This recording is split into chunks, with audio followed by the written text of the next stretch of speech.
Bonjour et bienvenue de retour dans l'atelier Parkside. Je m'appelle Philippe et aujourd'hui dans notre discussion d'outils, nous allons parler de la scie d'élagage.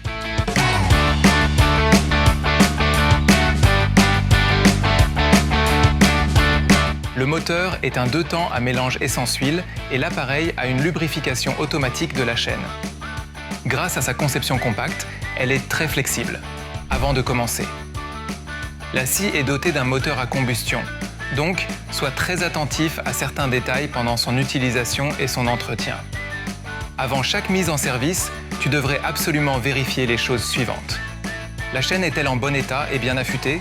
Est-ce que la chaîne tourne de manière fluide et parfaite sur le guide-chaîne ? La chaîne est-elle bien tendue ? Les leviers et interrupteurs fonctionnent-ils tous correctement ?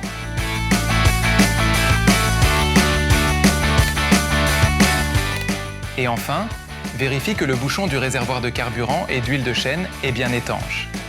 Après chaque intervention, l'entretien quotidien est nécessaire. Cela inclut la vérification du filtre à air. Le filtre à air est situé sous ce capot noir. Juste ici devant, tu peux le nettoyer soigneusement avec un pinceau et le retirer pour le tapoter légèrement. En dessous, tu trouves le connecteur de bougie sur la bougie d'allumage. Une clé à bougie est également incluse dans la livraison. La bougie d'allumage est une pièce d'usure et doit être entretenue, nettoyée et éventuellement remplacée à intervalles réguliers. De plus, tu devrais nettoyer correctement la chaîne et le guide et dégager l'orifice d'entrée d'huile. Ensuite, contrôlons le régime au ralenti. La chaîne ne doit pas tourner.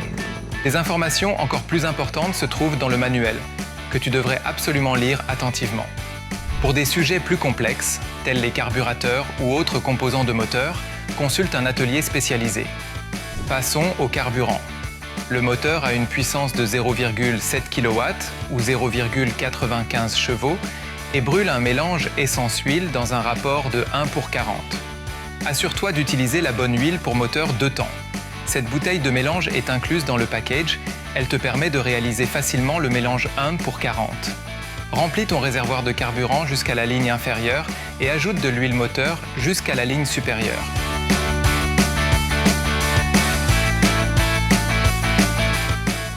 Ensuite, tu peux verser le mélange fini dans le réservoir supérieur.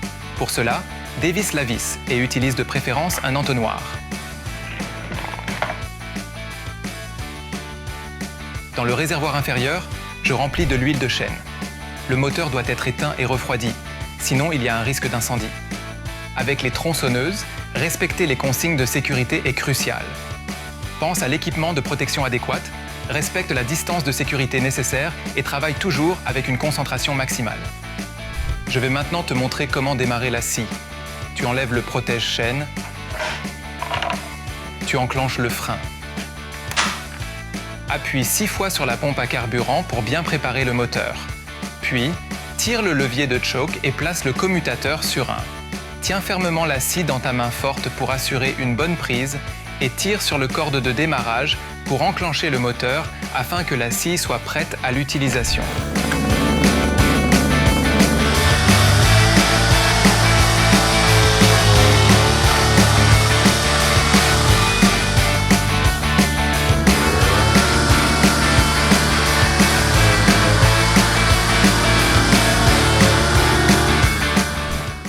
C'était vraiment amusant. Mais n'oubliez pas, la sécurité passe toujours en premier. Maintenant, rien ne s'oppose à votre prochain projet. Prends-le simplement. Vous pouvez le faire.